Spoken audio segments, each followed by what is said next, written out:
ही सबसे बड़ा अजीत पवार की पार्टी में अगर कोई चेहरा है तो वो थे छगन भुजबल। और छगन भुजबल एक अच्छा खासा जो है अपना ओहदा रखते हैं, अच्छे खासे विधायकों में अपनी पकड़ रखते हैं। जैसे आपने कहा कि 15 से 18 से 20, कहीं 15 कहीं 18 कहीं 20 विधायक जो है छगन भुजबल के संपर्क में बताए जा रहे हैं। महाराष्ट्र में जब से सरकार बनी है, महायुति के अंदर माहौल कुछ इस कदर बन गया है कि केवल सत्ता और कुर्सी, केवल कुर्सी और मंत्रिमंडल, विकास पर बात नहीं हो रही है, बात काम पर नहीं हो रही है। लेकिन अब तो यहाँ पर पार्टी को तोड़ने और पार्टी टूटने तक की नौबत आ गई है।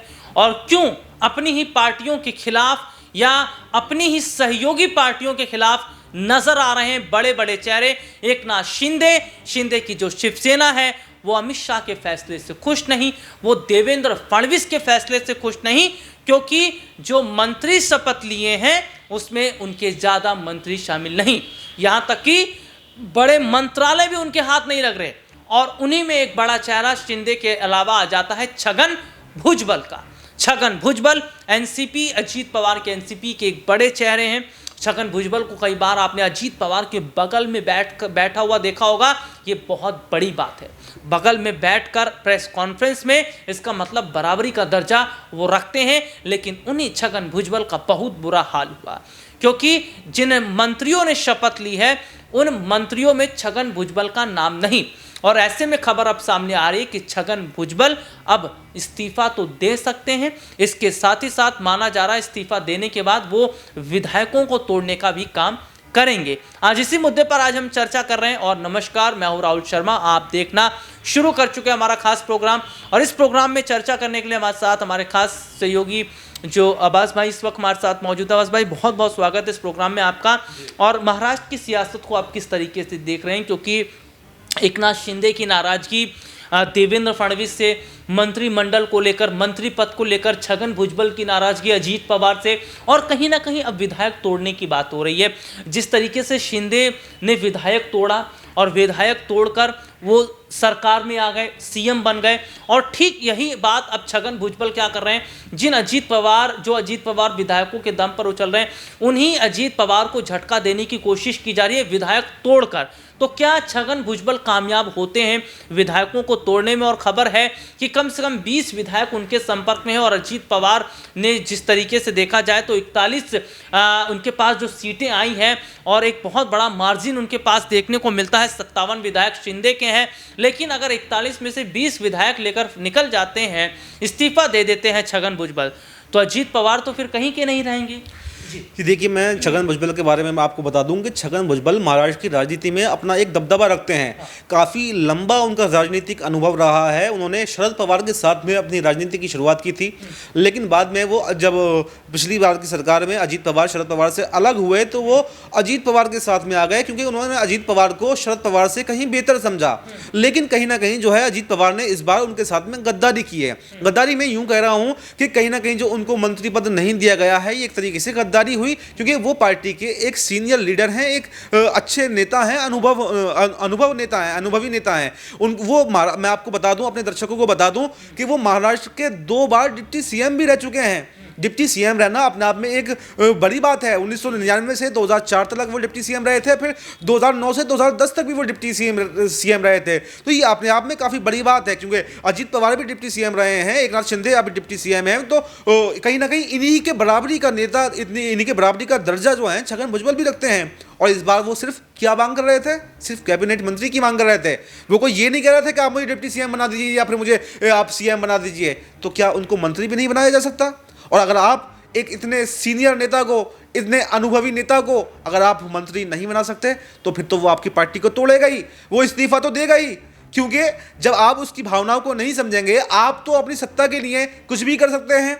आप कभी शिंदे के साथ में आ सकते हैं, कभी शरद पवार के साथ में जा सकते हैं, तो फिर आपकी पार्टी के नेता क्यों नहीं? अब्बास भाई, आप यहाँ पे ये बोल रहे हैं कि भैया जो छगन भुजबल हैं वो बराबरी का दर्जा रखते हैं। छगन भुजबल जो हैं उन्हें उन मंत्रिमंडल में शामिल करना चाहिए था, उन मंत्रियों की लिस्ट में उनका नाम आना चाहिए था जो बड़े बड़े मंत्रियों जिन्होंने हाल ही में शपथ ली है। लेकिन ये भी तो कहा गया कि छगन भुजबल तो पार्टी के लीक से हटकर काम कर रहे थे। उन्होंने जो है अपनी पार्टी के खिलाफ जाकर अपने बेटे को जो है चुनाव मैदान में उतार दिया, अपनी पार्टी के खिलाफ जो है वो उतरते नजर आए, दूसरे के लिए प्रचार प्रसार करते नजर आए। और ये कहा गया था, अजीत पवार के एनसीपी के ज़्यादातर जो विधायक हैं उनका एक बयान सामने आया था, कहा गया कि ये विधायक एक साथ इस्तीफा देंगे अगर छगन भुजबल को मंत्री पद दिया जाता है। तो वहां पर विधायकों की भी सूची देखी जा रही है कि एक साथ अगर भैया 20 विधायक ने इस्तीफा दे दिया तो अजीत पवार को तो नुकसान होगा। इससे अच्छा है कि छगन भुजबल को मंत्री मंडल में शामिल ना किया जाए। देखिए, इस बात में कोई सच्चाई नहीं है, ये सिर्फ एक मनगढ़ंत कहानी है कि छगन भुजबल के मंत्री बनाने से उनके विधायक इस्तीफा दे देंगे, क्योंकि वो मंत्री तो पहले भी थे, तो पहले फिर उनके विधायकों ने इस्तीफा क्यों नहीं दिया, ये सबसे बड़ा सवाल है। और दूसरी बात आपने की कि उन्होंने पार्टी की गाइडलाइन से जाकर के अलग अपने बेटे को जो है विधान परिषद का चुनाव लड़ाया था। तो इसका जवाब भी मैं देना चाहता हूँ। सबसे पहली बात तो यह है, जब एक पार्टी का सीनियर लीडर अब मंत्री पद पर बैठा हुआ है और आपसे अपने बेटे के लिए टिकट मांग रहा है, तो फिर आपने उसको टिकट क्यों नहीं दिया? भाई, आप अगर टिकट नहीं देंगे तो क्या वो राजनीति अपनी खत्म कर दें? हो सकता है परिवारवाद को ना बढ़ाना चाह रहे हो अजीत पवार। तो परिवारवाद की तो बात खैर छोड़ दीजिए, यहाँ पर जो परिवारवाद के खिलाफ बोलता है सबसे पहले परिवारवाद में वही नजर आता है। क्या परिवारवाद की बात अगर थी तो फिर अजीत पवार भी आज राजनीति में नहीं होते? चाचा शरद पवार की राजनीति की वजह से ही वो अपने यहाँ पर बैठे हुए हैं इस मुकाम पर। एनसीपी नहीं तोड़ते, एनसीपी बिल्कुल नहीं तोड़ते। भाई, एनसीपी तोड़ने का मतलब क्या था? आप कुर्सी के लिए ही तो आप आए थे, तो कुर्सी के लिए आप तो कुछ भी कर सकते हैं। मैंने अभी ये कहा था इससे पहले, कुर्सी के लिए जब आप अपना पाला बदल सकते हैं तो फिर आप दूसरों से ये कैसी उम्मीद कर सकते हैं कि जो हमारे नीचे है वो हमारी ही माने? वो भी तो कुर्सी के लिए कुछ भी कर सकता है। और यही वजह है कि उन्होंने पार्टी की गाइडलाइन से अलग जाकर, पहले उन्होंने मांग की थी, अजीत पवार के सामने उन्होंने मांग रखी थी कि आप मेरे बेटे को विधान परिषद का चुनाव पार्टी से लड़ा दीजिए। लेकिन जब अजीत पवार ने उनकी बात को नहीं माना तो उन्होंने मजबूरी में आकर के अपने बेटे को निर्दलीय चुनावी मैदान में उतार दिया। अच्छा, विधायकों के संपर्क की बात आवाज भाई कहा जा रहा है कि छगन भुजबल के पास 20 विधायक हैं, 18 भी कहीं कहीं हो रहा है, 15 भी कुछ कह रहे हैं। तो क्या विधायकों का इतना समूह है कि अगर छगन भुजबल लेकर निकल जाते हैं, मान लीजिए 20 विधायक अगर उनके संपर्क में हैं, जैसा कि वो बड़े चेहरे भी हैं, बहुत बड़ा रोल उनका रहा है एनसीपी में, अगर वो विधायक लेकर निकल जाते हैं तो अजीत पवार का जो रोल है वो महायुति से तो पूरी तरह खत्म हो जाएगा, क्योंकि 41 विधायकों का दम रखते हैं और उसमें से 20 चले गए तो फिर तो सीधे तौर पर उनका नुकसान ही हो जाएगा। बिल्कुल, ये अजीत पवार को सोचना चाहिए था कि छगन भुजबल, मैंने बताया ना, एक अजीत पवार के समकक्ष के नेता हैं, और समकक्ष के नेता जब होते हैं, बराबरी के जब नेता होते हैं, तभी ऐसा संभव होता है कि आपकी पार्टी में फूट पड़ सकती है। एक नाथ शिंदे भी कहीं ना कहीं उद्धव ठाकरे की पार्टी में एक बड़े लीडर हुआ करते थे, तभी तो उन्होंने एक नाथ शिंदे की, उद्धव ठाकरे की पार्टी को तोड़ा। तो इसी तरह से जैसे एक नाथ शिंदे उद्धव ठाकरे की पार्टी में उनके समकक्ष के नेता हुआ करते थे, ऐसे ही सबसे बड़ा अजीत पवार की पार्टी में अगर कोई चेहरा है तो वो थे छगन भुजबल।